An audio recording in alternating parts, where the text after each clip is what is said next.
모세를 통하여서 이스라엘 백성들에게 이제 약속의 땅에 들어가서 그들이 살 곳을 또 그 경계선을 그어주고 있습니다. 그래서 오늘의 제목과 주제는 경계선으로 잡게 되었습니다.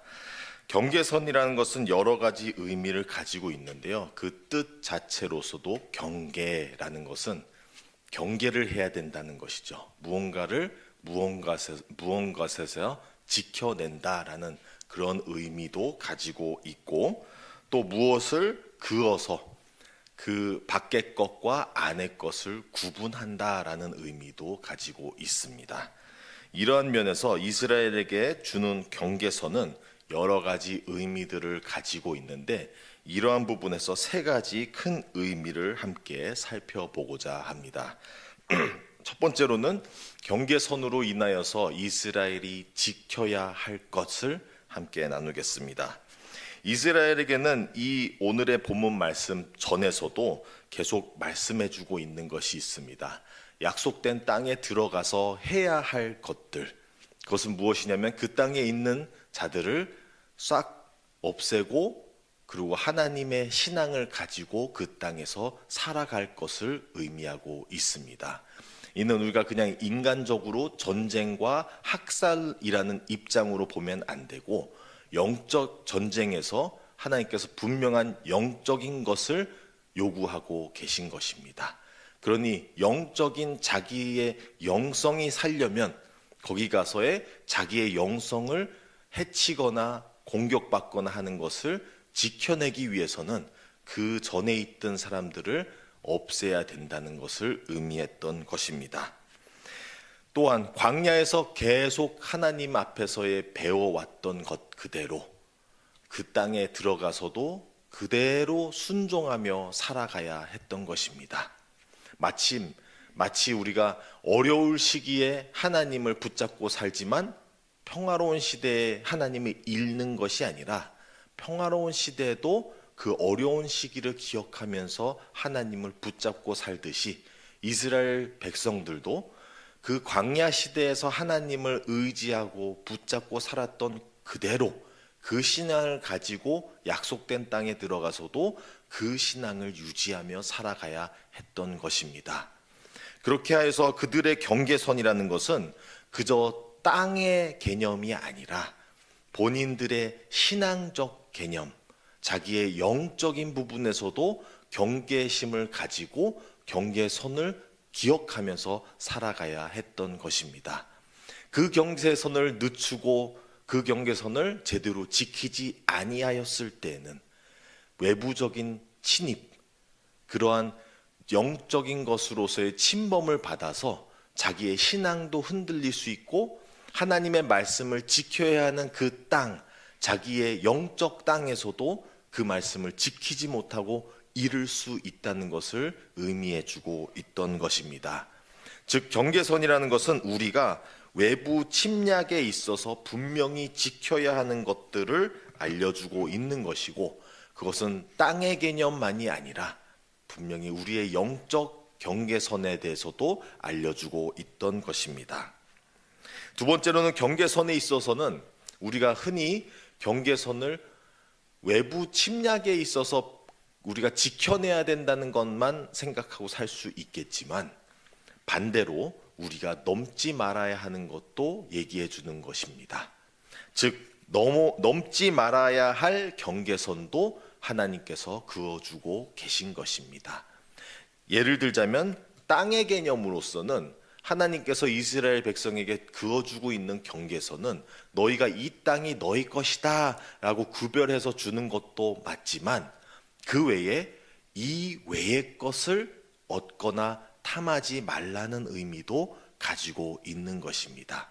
즉 하나님이 주신 것 안에서의 만족하고 감사하고 자기에게 주어진 그 분깃을 가지고 그 안에서의 충분한 것을 주셨는데도 불구하고 우리가 그 외의 것들을 탐하면 안 된다는 것을 의미해 주고 있는 것입니다. 이스라엘은 이러한 자기에게 주어진 분깃을 제대로 지키지 못했을 시에 그들은 자기가 가진 것이 무엇인지도 깨닫지 못하고 감사할 줄도 모르고 자기 것을 지켜내지 못할 때엔 무슨 일들이 일어나냐면 자기의 것을 더 이상 바라보지 않고 그 외에 경계선 밖에 있는 것들을 두리번 살펴보게 된다는 것입니다. 그렇게 해서 계속 외부로 살펴보다 보면 내가 가진 하나님의 신앙보다 다른 외부에 있는 이웃들의 우상 숭배의 눈이 가기 시작할 수도 있다는 것이죠. 그러면서 자기가 지켜야 되는 그 말씀과 그 안에서 살아가야 되는 그 경계선을 늦추고 본인이 더 이상 자기의 경계선을 뛰어넘어서 외부에 있는 신을 자기 경계선 안으로 가지고 오게 된다는 것입니다. 그래서 이렇게 경계선이 무너졌을 때에 이스라엘은 동일하게 함께 영적으로나 또 육체적으로나 무너지게 되는 것입니다. 우리가 이스라엘의 역사상 또 알게 되는 게 들어가서 그 땅에 있는 모든 백성들을, 모든 그 전에 살던 우상 숭배하는 사람들을 싹 없애지 않고 가다 보니 그들에게 있어서 올무가 되어 그들을 계속 시험하고 무너뜨리고 공격하고 영적인 전쟁터가 계속 끊이지 않았던 것입니다. 안 그래도 영적으로 하나님을 믿고 살아가는 게 쉽지가 않은데 본인들이 본인을 넘어뜨릴 수 있는 올무를 남겨두고 살았던 것이죠. 그러다 보니 본인들이 지켜야 할 경계선, 외부로부터에 들어와야지 말아야 할 것은 들어와 있고 또 본인들이 넘지 말아야 되는 선을 넘으며 살아갔던 모습을 우리가 발견하게 됩니다. 분명히 오늘의 말씀은 이러한 것들에 대해서 경계심을 가지라, 경계선을 그어주고 있는데요. 그 경계선의 의미를 잘 이해를 못했던 이스라엘은 그 경계선에서 지켜야 할 걸 지키지 못하고 넘지 말아야 할 것을 넘었던 것입니다. 마지막으로 반대로 넘어야 할 경계선이 있습니다. 어떤 말씀이냐면 이스라엘 백성들은 하나님께서 시내산에서의 이제 말씀을 받고 그들의 율법을 지키면서 살아갔던 백성입니다. 율법은 사람을 분명하게도 살리는 것으로 사용되는 것이고 하나님의 뜻과 그의 사랑을 전하는 것이 율법이었습니다. 그런데 그 율법을 본인들이 잘못 이해해서 그 율법이 조금씩 변질되어 갔습니다. 그리고 어느새 그 변질된 율법은 더 이상 사람을 살리는 일이 아니라 반대로 사람을 저주하고 정죄하고 죽이는 일로 사용됐던 것입니다. 이러한 경우 어떤 일이 일어난 거냐? 경계선이 원래 자기의 역할을 못하고 그 경계선이 변질되었다는 것이죠. 바뀌었다는 것입니다. 예를 들면 이스라엘 백성들이 자기의 경계선 안에서 충분히 감사해야 됐던 것들, 그러니까 이 이스라엘 민족이 경계선을 하나님께서 주실 때에는 이들이 마땅히 자기가 한 것이 없어요. 본인들이 이 경계선, 이 땅을 얻기 위해서 한 것이 오직 하나님을 광야 내내 졸졸 쫓아다닌 것밖에 없습니다. 그 약속을 믿고 갔지만 그 약속은 하나님이 주신 것이고 본인들이 한 게 없다는 것이죠. 근데 그게 변질이 어디서부터 일어나냐면 본인들이 마땅히 받아야 됐던 것으로 여기기 시작하고 본인들이 감사해야 되는 그 감격보다는 내가 무언가를 했으니까 내가 얻은 것이지, 그러니 자기의 공의로 돌리기 시작한 것이죠. 하나님의 공의를 자기 공의로 돌리다 보니 어느새 나는 열심히 해서 이걸 얻은 것이다 라는 마땅한 그러한 교만함이 들어오고 반대로 얻지 못한 사람들, 그들은 게을러서 얻지 못한 것이다 라는 편견을 갖게 되는 것이죠.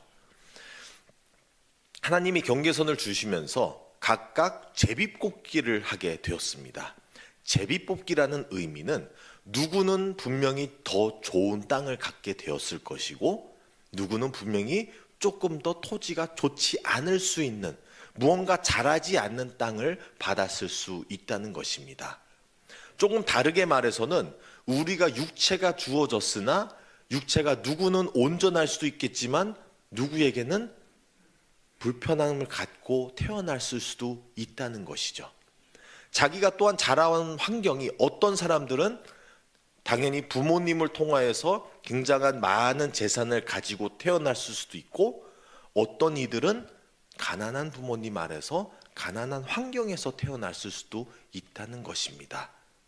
그러면은 이러한 부분에서 본인이 무언가를 해서 얻은 것이라고 착각하면 안 되고, 본인에게 주어진 것을 없는 자들과 나눔으로써의 하나님의 율법을 성취해 나가야 하는데, 이들은 그 교만함과 변질된 율법을 통하여서 뭐라고 생각하냐면, 다 내가 받을 만한 이유가 있을 것이야, 나는 노력을 했으니까. 그리고 반대로 뒤집어서 뭐라고 하냐면요, 저들은 노력을 안 했으니까, 저들은 게으르니까. 이렇게 교만함이 변질된 생각을 갖게 된다는 것이죠. 그러다가 보면은 본인들이 세워놓은, 본인들이 변질시킨 경계선 안에서 살 때가 있다라는 것입니다. 그러면서 본인들은 그 경계선 안에서 충분히 누릴 것을 누리되, 그 경계선 밖에, 자기들이 밖에 있는 사람으로 여기는 사람들은 그 경계선을 절대 들어오지 못하게끔, 나는 내 안에 있는 것을 절대 나누지 않게끔 살아갈 때가 있다라는 것입니다. 이런 것이 오늘날도 보여지는데요. 교회가 욕먹을 때도 많이 있죠. 분명히 잘하는 것도 많은데 분명히 못할 때도 있다라는 것입니다. 영적으로 변질되었을 때 교회가 교회의 역할을 못할 때에 욕을 먹게 되는 것이죠. 그럴 때에 이러한 특징이 있습니다. 세상에서는 가끔 교회를 노아의 방주라고 표현을 합니다. 우리가 좋게 생각하는 노아의 방주의 의미보다는, 구원을 얻게 하는 도구로서의 노아의 방주보다는, 분명히 홍수는 끝나고 이제 세상에 나와서 살아야 하는데 아직도 방주 안에 갇혀서 자기들만 지키고 자기들만 행복하면서 살아간다, 그런 개념에서의 방주로 여길 때가 있다는 것입니다. 무슨 말씀이냐면, 오늘 왜 교회에 있는 분들은 교회 안에서만 행복하고 교회 안에서만 나누고 교회 안에서만 착하고 그러한 사랑을 나누면서 살되, 교회 밖을 떠나는 순간, 세상으로 들어가는 순간 세상 모드로 살아간다는 것이죠. 다른 얼굴로 살고 공격적이고, 그리고 자기 것만 찾고 이기적인 모습들을 보여준다는 것이죠. 그게 어떻게 세상에서의 빛과 소금 된 모습이냐? 너희가, 그러니까 우리 기독교인이죠, 기독교인들이 얘기하는 것과의 모순된 삶을 살고 있는 것이 아니냐라고 외부에서도 이미 잘 알고 있게 되는 것입니다.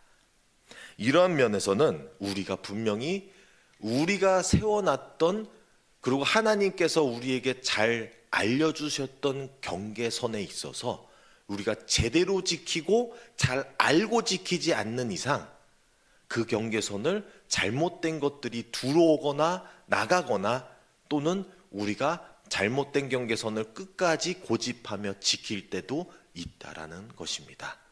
이러한 모습 속에서 우리는 다시금 말씀으로 돌아가서 하나님의 뜻을 구하고, 우리가 이 세상에서 살면서 지켜야 할 경계선과 넘지 말아야 할 경계선과, 그리고 우리가 잘못 만들고 세워가는 경계선들을 뛰어넘을 줄도 알아야 한다는 것입니다. 마무리하겠습니다. 오늘의 말씀을 통해서 우리는 경계선에 있어서 세 가지의 모습을 보게 되었습니다. 그 중에서는 우리가 분명히 하나님의 말씀으로 지키며 살아가야 하고 감사하고 만족하고 해야 되는 경계선이 있습니다. 그 경계선이 허물어졌을 때는 우리의 영적으로도 죽을 수도 있고, 우리가 마치 다른 바이러스로 인해서 공격을 받듯이 우리의 신앙이 공격받으며 흔들릴 수 있다는 것입니다. 꼭 지켜야 하는 경계선이 있습니다.